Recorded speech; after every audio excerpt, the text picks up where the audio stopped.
Why, it's your boy Maserati Shellz. We are back with another episode, guys. And I want to thank you guys for rocking with me.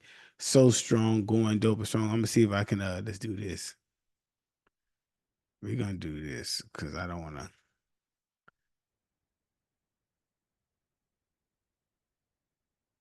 right there. I know that was backwards. Right. Anyway, so welcome back to Talk with Maserati. Uh the realest, dopest podcast you guys have.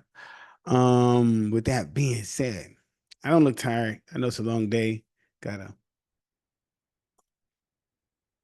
espresso, but let me get my mic right, man, so y'all can hear me the right way. So y'all can hear me the right way. Let me get it like this. There we go. So you guys can hear me the right way. We're gonna switch that like that, right? And the reason why I did that, so you guys can hear me, right? And so today's episode, I'm gonna kind of freestyle it. I really don't have no big topics. I have a couple little topics. I appreciate none of y'all care, but some of y'all do care. I don't know. Anyway, first. I've been noticing online lately. I do be on social media probably too much than I should be. I should be doing other stuff in that free time. But I have noticed that a lot of people talk down to themselves. Like a lot of people talk like down on themselves. I'm talking about to a point to where it's like, do you even really like yourself? Like that's how bad it is, right? And I don't think people realize the words you say to yourself will determine how you perceive yourself and how you accomplish things for yourself. I know that seems kind of drawn out, might seem a little weird, but it's actually a way of thinking. It's actually a mindset game because when you put yourself in a high vibrating frequency, you will have better outputs. Now, if you wonder why I'm talking intentional, because I'm working on talking real fast because I realize I talk very fast. I don't know why, it just is. So I figured what I'll try on this episode is kind of move a little slower for you guys. Not saying you guys are slow, but I'm gonna move a little slower. But with that being said, how you talk to yourself will really determine your success in life. I talk to myself a lot, hence this podcast. Hence, if you see my car, I'm talking to myself. If you see me walking, I'm probably talking to myself. I love myself. I love me some me. You should love you some you. It's that simple, right? Because when you love you, you can love someone else correctly. So if you don't love you, you're not going to love no one else correctly. And that is a known truth. I think that a lot of us have trauma supposedly. And I'm not saying it and I'm not being negative. What I'm saying is a lot of you guys are letting your past dictate your future, which is crazy to me. Something that happened to you long ago or recently determines what you'll do in the future is bananas. Bananas. Now, if you look at it like school, right? If you look at life like school, what you went through is something you learned, right? And you utilize it in the future. So if I know this trauma, I learned that you really can't trust people. You know, you've been hurt. You got to be careful who you're around. I can utilize that in my future. More coffee. That could be beneficial in the future, right? And I say that to say, stop giving yourself good excuses. See, a lot of you guys have legit, that's why I'm like legit excuses. They make sense. They line up perfectly with what you want to do, but it's hindering you, to be honest. It's really hindering you to the point to where you're not going to be able to be successful in life and do what you want to do. Right. I hear people all the time say, my job is stressing me, this and this, my job. You have the pleasure, you're blessed to get to go to work. There's some people that can't find jobs. There's some people that's really out here hurting. So instead of you being what's the word I'm looking for? Complacent or not complacent, that's the wrong word, not complacent. Instead of you being entitled to you're supposed to have all this, you should be grateful for having it. See, if you drive to work and if you depend on where you live in America, you drive and you look where you're driving, you'll see homeless people, homeless families. You can see people who don't got what you have. Because see, we're always doing better than someone's always doing better than us, right? And if you took the time to say, hey, you know what? You know what? Thank God that I'm going through what I'm going through. Thank God because I could be worse. It could be worse, right? And I say that to say, stop complaining so much, right? Stop complaining. And then I made a post, right? If you've seen this post, it's not directed at anyone, but it was like a blanket statement because I see this a lot on social media, which is people are telling everyone on social media their problems. Look, we don't care about your problems on social media. When I see your problems, I honestly don't care. Because if you had enough time to post your problems, you had enough time to fix your problems. Now, if you're someone close to me, I know I'll give you some insight on the problem, but you're not gonna like my answer. You're not gonna like that. I'm gonna tell you to go work on you. I'm gonna tell you put in the work. I'm not gonna really feel sorry for you. I don't feel sorry for people. Not at all. Not at all. After what I've been through, not at all. I don't feel sorry for you because you have the same opportunity that I have. You could put the same work in I put in. That's not my fault. You didn't, you know? And so I have a client of mine that I coach, right? And he was beating himself up because he couldn't stick to the diet that we had talked about. And I was telling him, sorry guys, I'm tired. Oh, shit. Well, I was so unprofessional, but I'm tired. Oh well. I was telling him, hey, we don't talk like that. We talk about ourselves in highest esteem. Like we really big ourselves up to the biggest point. Like, hey, this is what we're doing, right? And so when I told him that, he kind of got it, and we went over some stuff. But my thing I want to tell you guys is speak to yourself and empower yourself so you can become the person you want to give to the world. Like you have to be the best version of you, right? Shout out to Wes Watson. He's a I say I guess motivational coach, health guru dude. But he has a YouTube channel called GP Penitentiary. And I watched this guy, right? And it made sense. It's like, hey, he cut all his vices, right? And changed his habits. So where the average person gets up late, parties, drinks, smoke weed, yada yada yada, do drugs. He's the opposite. And that kind of pushed me. Oh my God. He'll be in the same way because that's how I was until I kept falling off because of other people. Being able to wake up at 5:30 in the morning, hit the gym, vibrate on a high vibration, get things done, make things get accomplished. And it's funny because I sit here and tell people, I can help you go from minimum wage to six figures a year. Easy. I've done it. It's easy. It's fairly easy, but no one believes you because they feel like it's impossible. And they don't pay attention to you working out every day, you eating right, you operating on high frequency, you're not doing the drugs, you're not drinking, you're not partying. They don't understand that because it's not the norm. It's not the norm, right? So anything that's not normal, that is foreign, people tend not to understand and they make excuses for it, right? I'm not gonna make excuses for you. I'm not even gonna help you be the person who has excuses. You need to be the best version of you.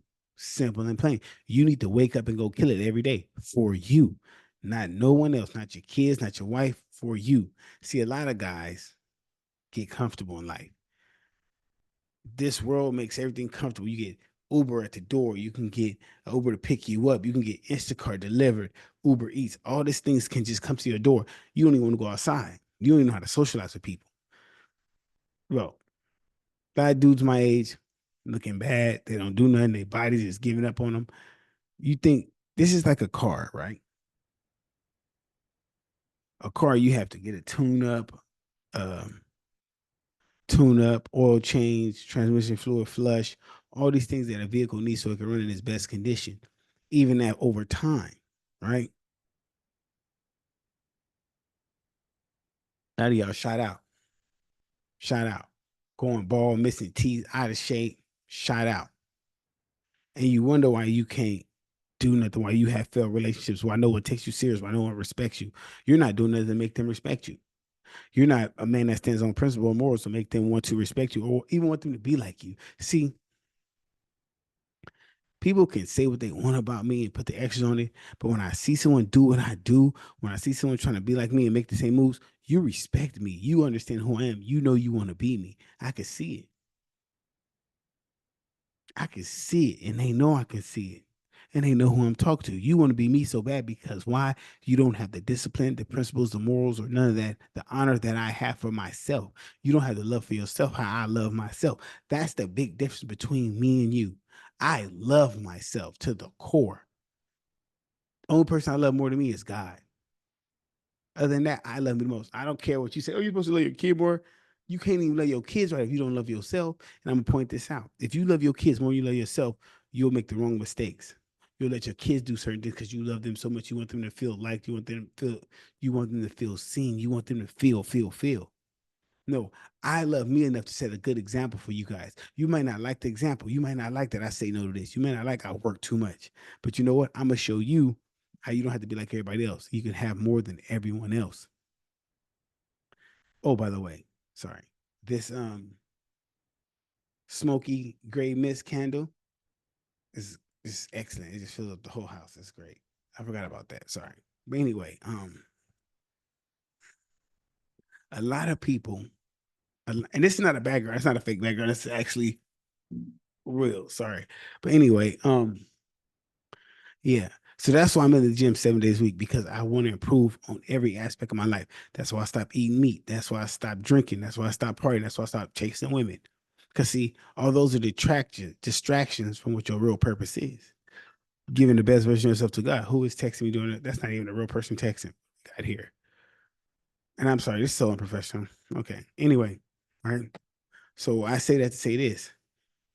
Your purpose is unique to you, but it's definitely giving something back to the world to make a better place and to help people, right? And that's where I'm at with it. I want to help people. I want to start a Saturday Zoom. I don't know if people can commit to it, but we're a group of people that are holding each other accountable, right? I don't want to say this. A lot of people come to me sometimes for advice, right? And I give them the best advice I can give them, best on my experience and what I do for myself and how I hold myself accountable. See, I can say, oh, this person didn't do this person didn't do that person didn't do this. But I gotta hold myself accountable. I have to wake up and look in the mirror and say, hey, did I crush it today? Did I do what I was supposed to do today? Yes or no? That's the key. That's the key. So let's move on though. I know I'm trying to gas y'all up. I want y'all to be so great and do so many good things. It's crazy, but you guys don't want to do it. So let's keep moving on, right? Now, the big presidential debate, Donnie T and Kamala Harris, right? And but before y'all hop on my tail about this, I'm not voting for either one, so I'm good. I got a question for you guys out there. I got a question. I'm not too sure about Kamala Harris's race. I don't know what she is. They say she's black, Indian, and Jamaican. They say her dad's a Hindu Indian, and her mom is, but her dad is a Hindu Indian that moved to Jamaica, and then from Jamaica came to America. They're saying that her mom's full Hindu Indian, Punjabi, and Kamala was raised in Canada, yada, yada, yada. Cool. I don't know. All I can do is hop on this phone and find out what Google says, right? And an interesting thing I found out about Google from Google was her husband is Jewish. They married in 2014, and 2 years later, hold on, I forgot. They married in 2014. Hold on, I want to get accurate information. They married in 2014. I wonder where she was at 2014. What was she doing? Because pretty sure he got ties to something. So we're gonna type that in. Let's type that in.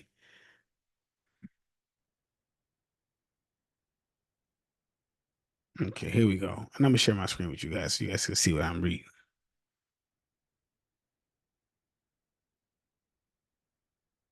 Let's see. Okay, guys, let me get this thing. So we're gonna share the screen and see what we got here. So you guys can see what I'm doing. Don't worry, I ain't got no weird tab open. We're good. I ain't got no weird tab open.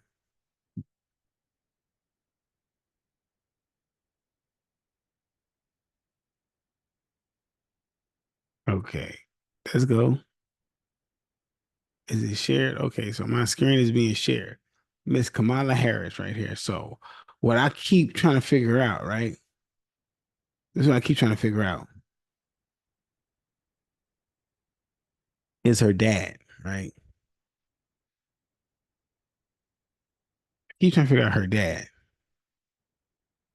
It's a lot of stuff on him. He looks like a brother. He looks like a brother, so that's why I don't get the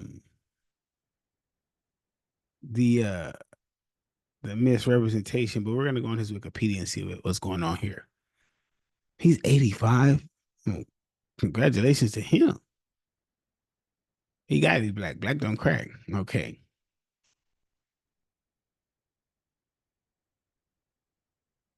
Okay, he says Donald Jasper Harris is a Jamaican American economist and professor. Features at Stanford University known for applying for Keynesian ideas and develop economics. Makes sense. Okay. University of London. Okay, I'm trying to.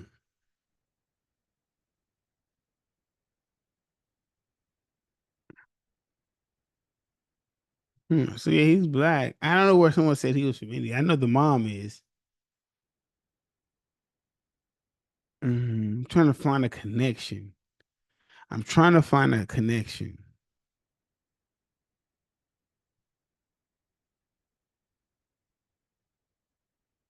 Who went to Northwest between 1967 and 1968? That's what I'm curious about. He was at Cambridge in London, Yale High School of Economics. Is that where he met his wife? Hmm. He has a book, Capital Accumulation and Income Distribution. Hmm. Hmm. Interesting.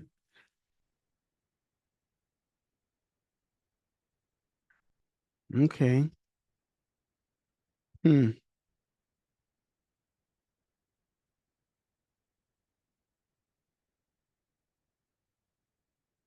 You met her at Berkeley? Interesting. Very interesting. Let's see what her sister looks like.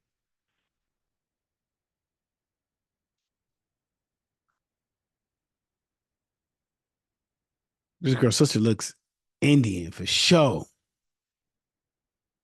For sure, she Indian. Okay, we're gonna go back here because we're gonna go back to Mr. Donald Harris. There's not too much on this guy. It's cool. But yeah, I don't know. I don't know. Miss. Let's go back to Miss Kamala Harris. Go back to Miss Kamala Harris. Where's her Wikipedia? Here it is. Her and her sister look oddly. They don't look. Is it just me or her and her sister just don't look the same, right?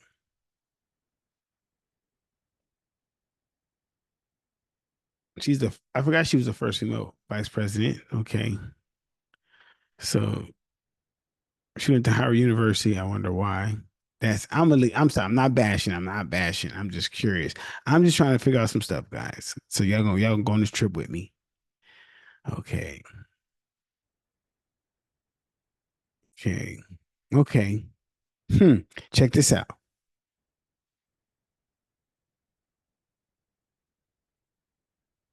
She was elected to Attorney General in 2010, re-elected 2014. Okay. Okay. Okay. Hmm.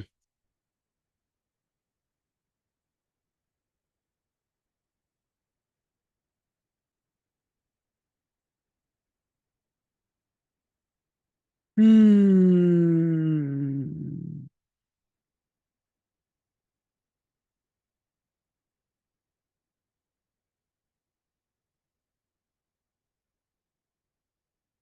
Both parents immigrated to America. Okay. Parents were married since 63. Okay.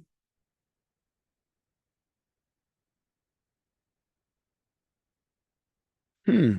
So she grew up Champaign, Illinois. Okay. Illinois.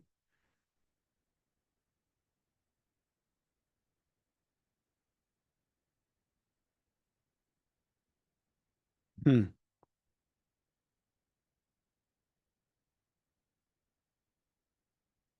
Hmm. This is Wikipedia, so I don't know if this is all factual, but I guess. Hold on.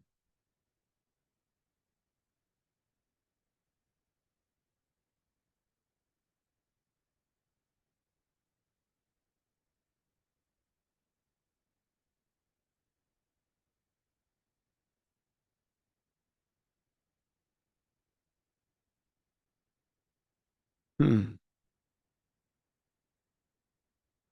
Well, I don't know. I don't know. I'm not gonna dive into it. We just did a little read.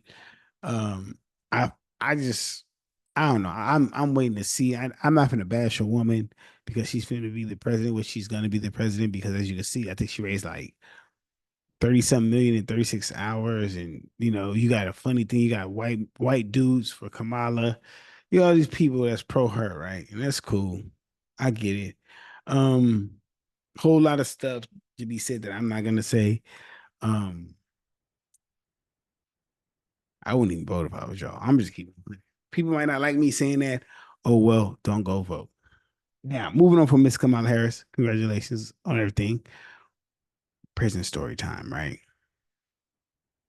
Now, I don't know which prison story I should tell because I got so many. Last week I told you about the Delano MCCS situation. This time I'm gonna tell you about my first my first situation at CRC, right? My first situation at CRC. We had to hit the coffee first. So it's 2012. I just turned now I'm 29. I'm finna turn 30. Yeah, I'm finna turn 30. And I'm on the 3 yard at Wasco. We open up on the eight yard. I'm in building it's five, isn't it five buildings? I think it's five buildings. I'm on building. Is it three or five? I think it's been a while. I forgot. Anyway, I'm in there, my celly. I go to committee. The state of California is doing this readjustment of points because they're trying to clear out some of the cell living, make room, sending people out of state. So I opted to go out of state, but they didn't send me out of state. So I said, okay, fuck it. Mm. So I get sent to Wasco 3 yard. I'm in the cell. I go to committee. They do a point change. They say, "Oh, you're going to CRC or CMC." I prefer CRC. I didn't want to go to CMC because I heard some bad stuff about how they was programming at CMC. I wasn't cool with what they was doing, and I didn't want to build them yards. So I said I prefer CRC. That was my preference. Plus, CRC was in Norco, which is North Corona. I could get more visits, right? I didn't get that many visits, but Um, what happened? Oh yeah, so bam. Now we on the bus. I'm asking everybody, man, y'all been here? Like I ain't never been here. I'm like these niggas. I'm on my second term. You niggas is on some. They got weird numbers, AAs and AB numbers. I'm like, oh my, I got an F79516. Right. So we get there. Now this was kind of weird because normally when you go to another prison, your stuff don't come with you. They be like, oh, you gotta wait for your stuff. But when we got there, because you had to pack in like clear tubs, we got there, here's your stuff fresh off the bus. I'm like, oh snaps. I got my full jug, right? So we get there, the police is like, hey, this is an interracial prison. Your bunkie can be from any race. It is what it is. I'm like, you don't like it, get back on the bus. I'm like, fuck it. So they come in on the two side, R&R's from the two side, and they walk you down this long corridor, and each corridor is like a dorm. It's like an old kind of like it looks like an old Navy bunker or something like that, right? CRC. And so we're going. They drop everybody off. Bullock keep going. They keep going. They drop me off at the last building. I'm like, man, what the fuck? Why my shit way over here? But I'm close to like Chow Hall, close to commissary. It's the first building before commissary and Chow Hall, right? So I go in there. I got the same. I got the same program every prison I've been to. Start doing my bunk, take off my shirt. It say where I'm from, so there is no confusion. It's my body say where I'm from. I peel out, I fix my bunk. Nobody comes up to me and asks me where I'm from. So I'm like, damn, Nah, something ain't right. So I go over see a brother. I could tell he a Crip or something. He from Mobile. Where you from, bro? He a Crip. I forgot it was. I don't know if it was Sex Cash or he was the other one, but he was from. I was like, oh, that's cool, right? That's right, bro.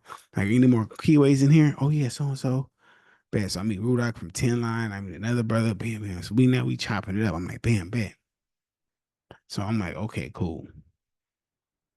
Win yard. Or they gonna run yard. You know, each so it's a 1, 2, and a 3 side. They all share 1 yard, so they get yard time. It rotates like that, right? So I'm like, bet. I go to yard, bro. This yard ain't got shit. It's like a little bit of this, a little bit of that. So I go to yard, right? I'm walking. I'm like, damn. Well, now, normally you shouldn't do this in prison, but I do it. I'm looking to see who I know. Like, I'm looking for a homie. I'm looking for anybody that's gonna give me the scoop. So I see on the yard, I see the homie. I'm like, hold on, that's the homie. Homie animosity, wave him down. What up? Ooh, he bringing down like, bro. Okay, he break the whole script down to me. I'm like, all right. He's like fully immersed in this whole neighborhood rolling thing. I'm like, that's cool, bro. That's where we from. We from Rolling Hunters. We fall up under that. But I don't run a program like that because they want you to just only fuck with them. Don't fuck with nobody else. Shout out to them though. Shout out to the homies because I get why now. At that time, I was trying to hear like, bro, I'm gonna fuck with who I want. Oh, you can't. I'm gonna do what I want, bro. I shouldn't have been saying that. That was pretty stupid. I shouldn't have been saying I'm gonna do what I want. I'm gonna run my own program because that can't get you in a wreck if you're not the right person. But I'm like, they're like, whatever, bro. Okay, but so actually shout out to the Rolling in the Neighborhood homies because even though I said I'm gonna do my program, they was still fucking with me. But they said, but look, bro, if you gonna fuck with everybody else, you can't come over here because we don't want you bringing them over here or them thinking they can come over here and talk to you and cause a problem. So we got you, you good. Just don't be, over here bullshit. Respect. It chops over. So now it's on every yard because me, so I run into animosity from my hood and my boy C Gangster from Del Monte Block, right? And I see both of them because we all on the same two sides. So when we go to yard, we all pop out now. So they coming by my dorm to get me, bam, bam, bam. I'm like, bro, I'm like, man, I'm saying, telling niggas, man, nobody in my building goes to yard. They're like, bro, because they all triple CMS. I'm like, what? Like, yeah, they on psych meds. I'm like, man, hell no. So I'm asking niggas, like, yeah, these niggas on psych meds now. So here's the thing about psych meds. Is just so we have understanding. Most of these niggas are not crazy, right? They're doing that so they don't have to go to yard when it's hot and they don't want to have to politic, so they don't have to go to yard. So that's why. So I'm like, okay, whatever. So now I'm on these niggas. So I'm like, y'all gotta go to yard, bro. Like our next level cripping, like we have to touch the yard. You gotta work out, you gotta go to yard. Crip mandatory. Crip mandatory. You got a program. Mind you, I'm coming out for 3, so you got a program, bro. So bam, we start going. And so there's a guy who's a porter to our building, a white guy. They always mess with him. He called him Mr. Monopoly. He cleans up, but he sees everything. But they always mean to him. I'm just a nice dude. I don't give a fuck. I'm not gonna be mean to this old dude. So bam. Now I'm when I come in because of my mannerism, I'm like, okay, I'm in charge basically for the black people. I said, bro, I'm just gonna run the dorm because I can't let y'all get me in a wreck. So I gotta run the dorm. So now I'm the rep for the dorm because each dorm has a rep, right? Then you gotta do like each guy has a rep each race has a rep for their dorm. The whites and the Mexicans, they have yard reps, and all that shit, right? So um bam, it's late night. We in there. They stay up late. I don't stay up late. I'm probably in bed like 10 p.m. I'm up at 5. So I'm in the bed. I hear a white boy say something. Like him and a black dude get into an argument, but the white boy started. So the white rep couldn't be like, hey man, look, sorry about my people. We're gonna get them out of here in the morning. I'm like, bet. The white dude's like, he's not going nowhere. So they end up beating up the white dude, getting him out of there at that same night.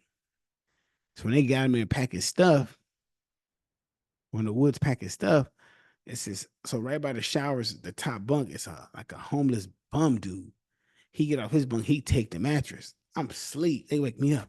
Hey, Shells, your boy just took one of our mattresses. Cause see, once it's a white bunk, that's their bunk. Till another white person come because in California, in the office they have each bunk by the race, right? So I'm like, okay. I'm like, look, man, it's like 2 in the morning. Is it cool if we get the mat in the morning? Like, if you want it right now, I'll go get it right now. But is the morning cool? They're like, nah, bro, it's cool. The morning's cool. I'm like, okay, bad. So I go back to sleep. My program in prison has always been the same as it is in real life. I go to bed early. If I'm not working nights, wake up at 5:30, have my coffee, watch the news, go eat, go work out, stay up all day, right? That's my thing. So I'm in the so if you've never been to CRC prison, if you have, you know what I'm talking about. Each dorm has this day room where you can walk in the day room, and then behind the day room is like a on this on the two side has like a little game room. So you could sit in the day room and there's a TV. So I'm sitting there with my coffee, watching TV, get my thoughts together. I hear some do do do do. I'm like, I look out, nothing. I'm like, all right, cool. This nigga Rudock from 10 Line Watts coming there face all swole. I'm like, bro, what the fuck is happening? He a crip. Like, bro, what happened to you? And now I'm high. I'm standing. What happened to you? But now I hear the other dorms going to breakfast. I'm like, bro, what happened? So he called Rudock was skinny but cut. He called himself going to wake the nigga up like, hey, you gotta get that mattress back. Shell said you gotta get a mattress back. I didn't tell him to go do it right now. I said just wait. So now he fired on Rudock, damn it broke Rudock's shit. So I'm like, okay, we're gonna go to Chow. I know this dude. He always is the first to go get food because he a bum. He first come back and lay on the dragon and go back to sleep. But you're not supposed to do that. If you know prison, you don't go eat and then come back and go to sleep. You roll your mat up and you sit up and just do whatever. You figure out the time, right? So I'm like, okay, let's go eat. Come back, we're gonna handle this. So we go to the chow hall. We come back. I gather everybody up. Let's go over there. Now, because I got the keys, I gotta go first. Ain't no sitting niggas. Nah. I go with him. So we go over there. I hit his bunk. Get up. Hey, bro, get up. I said, this nigga don't want to get up. This nigga think I'm stupid. He think he sleep. So as he say that, this is crazy. He's just laying there playing sleep. I go up, I yank him off the bunk, throw him on the ground, start getting on him. We getting on him. We getting on him. Bam, bam. He get up. Now I'm mixing him in the shower. We start mixing him in the shower. Bang, bang, bang. I catch him. Bang, he drop. I'm on him. Boom, bang. So now they like what you call it? CLCOs. I'm like, all right, get up out of there. Now, because when they come in, they gotta come a while, so they don't know who it is. They don't know who's watching not. So the only thing they do is they check your hands, they check your clothes. Dude in the bathroom slumped over. I'm on my bunk, act like I don't know what happened. They come by, strip us out. You gotta put your hands out like this. They looking for sores, they looking for anything, they look at your clothes, you and your drawers, so then bam. So they don't find nothing. They go out, they come back with pictures of who was involved. That was my boy from two of my partners from Riverside. That's who they grabbed. But I'm like, man, how the fuck? Like, bro, they didn't see nothing. Bro, there's no cameras. They didn't see nothing. So I forgot how it happened. Someone overheard the white boy, the old white dude Porter, told on us. I was able to find out with a reliable source, and I told the wood rep, he got to go. He got to go. Right? They get him up out of there. Now, this is not the end of the story. So now I'm like, damn. First fucking, I just ain't even been here a month. This shit, I'm not understanding how this particular prison works. This shit been spread all over the prison now. New Crip guy from a 3 yards causing problems down there. Ooh, Shellz from Watergate. Ooh, wow. So now they send animosity at me. They say, hey, go talk to your boy. He's like, hey, come to bust some laughs with me. Whenever somebody say bust some laughs, they want to talk, right? So I'm like, what's up, bro? He like, man, what happened? I break it down. He's like, yeah, the homies is they want you to calm down because you know you're gonna fuck it up. We're gonna be on lockdown. We're gonna have this. This was the immature Shellz. I don't give a fuck about none of that. Nigga ain't finna put his hands on the crip because you got me fucked up. Nigga ain't playing on my cripping. That's how I was then, right? So I'm like, they're like, nah, bro, you tripping. That's not how it is. Here's a different program. I said, what the fuck you mean it's a different program, nigga? So you gonna just let a non-affiliate put his hand on a crip, nigga, your homie or something, nigga, you in the dorm where I said, that ain't no, not on my watch, nigga. You ain't finna play with my cripping. So he's like, nah, y'all trip. Ooh, watch. So I'm like, I'm hearing him. I stop. I calm down. I hear him. I say, bro, listen, I'm gonna run my program how I run it. You run your program how you want to, bro. It's a difference. It's a big difference, bro. What I know what I'm signed up for. He's like, no. So I'm like, all right. I'm not understanding at this time, this particular prison, dope, tobacco, and phones is the lifeline. This is how they've had it comfortable. So they try to mediate all problems, right? So I mean, I ain't trying to hear that. I walk off like, nigga, this nigga, man. So I can link back up with my other the young Crips I fuck with, right? They're like, man, I'm woo wop, woo wop. So bam. The next day, he called me, hey, come to the yard. Yo, what's up, bro? The homie dog want to talk to you. Now, dog is directly from my hood, an older dude from my hood, from my exact hood. He been down 13 years. He's one of them dudes at this prison, right? So, but I'm like, now my pride, my ego's in a way, like, nigga telling me to meet him in the morning by that med call. Like, nigga, this nigga thinking he motherfucking Tookie or Raymond Washington. Nigga going, this is how my mind's working at this young age, right? And he's telling me to I have to meet him in the morning. Bet, cuz I'm on that, bro. Bet, cuz I'll be there. Cause I'm already going with that mindset, nigga. I'm finna shut this old nigga down. I ain't trying to hear nothing he's saying. Bro, I ain't trying to hear it because I'm like, you got me fucked up. So I meet cuz, right? So cuz come and say, what's up, bro? He say, sit down. And he come with this smooth old money talk. I said, bro, no disrespect. I've heard of you. I don't know you, but ain't nobody putting a hand on the crib while I'm around. You could tell all the homies over there, no disrespect to them in their program, but me and mine is gonna run it the right way, bro. You know what it was when you signed up for it. I know what it was when I signed up for it. I'm not changing nothing. No, man, I got up and left because they ain't like me since. But I was on some bullshit and I was wrong because I was fucking up the program. I learned that down the line too in 2014 when I was on the same bullshit because I have a certain mentality about this shit, right? And I say that I'm not trying to show y'all these stories to glorify them. I'm just showing you what I had to go through to get to where I'm at now. And that I know about having a set program and having a set thing to where you have to stand on morals and principles because a lot of people don't do that, right? And so before I get up out of here, if I could leave y'all with anything today message is, man, think highly of yourself.